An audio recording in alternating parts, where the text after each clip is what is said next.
The Prime Minister has called it a historic agreement. Julie Gillard spent the weekend in Hobart with Tasmanian Premier Lara Giddings, negotiating a $279 million package to end the decades-long fight to preserve Tasmania's forests.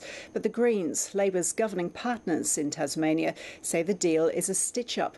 Reporter Cara Douglas is in Hobart.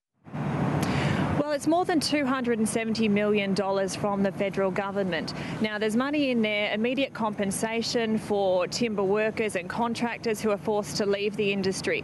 There's also money to buy back existing native timber contracts. And now there's $120 million over the next 15 years that will go to regional economic development. So that's to create new industries and new jobs for workers who have been displaced by this deal.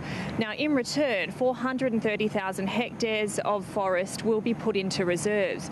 Now, there's been a little bit of compromise here. Originally, conservationists wanted 572,000 hectares to be protected. And now the actual forest, which forests will be put into these reserves, is still to be determined. So that's some of the details that have to be worked out over the coming weeks. Now, the Tasmanian Premier Lara Giddings admits there will be quite a few unhappy timber families this morning.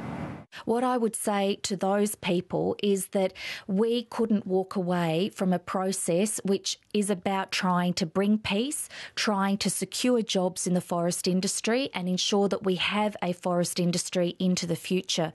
We also couldn't walk away from an agreement that has $279 million attached to it. Well, the Greens, Cara, though, aren't happy with the deal. Could they bring it down?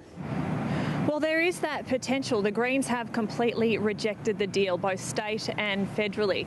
Now, Senator Bob Brown says it delivers upfront $148 million to the loggers, but doesn't provide immediate protection for a single hectare of forest.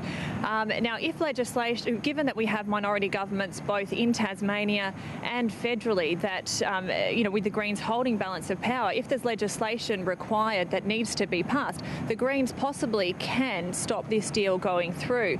Now, the Tasmanian Greens leader, Nick McKim, said that just that last night. Now, he says that the Greens, the deal is between Labor federally and Labor state, and that the Greens in Tasmania will reserve their right to support or oppose any legislation about this deal.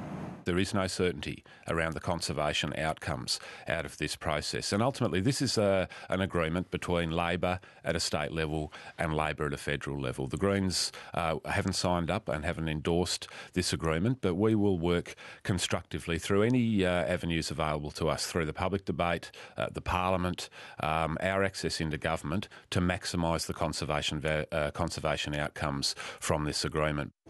So finally, Cara, where do things go from here, briefly?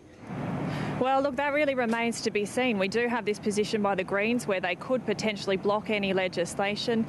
The deal came through quite late last night, so we're still getting reactions through from environmental groups and from conservationists. But basically it was a heads of agreement, so now there's 14 days for the groups to sit down, nut out the details and sign off on the final formal agreement. Cara, thank you.